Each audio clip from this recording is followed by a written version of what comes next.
அவனியாகி அறியொணா பொருளதாகி தொண்டர்கள் குருவுமாகி புகழறு தெய்வமாகி எண் திசை போற்ற நின்ற என்னருள் ஈசனான பெண் திரள் சரவணத்தான் தினமும் என் சிரசை காக்க அண்டமாய் அவனியாகி அறியொணா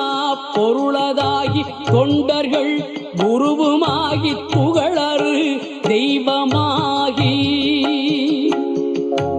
எண் திசை போற்ற நின்ற என்னருள்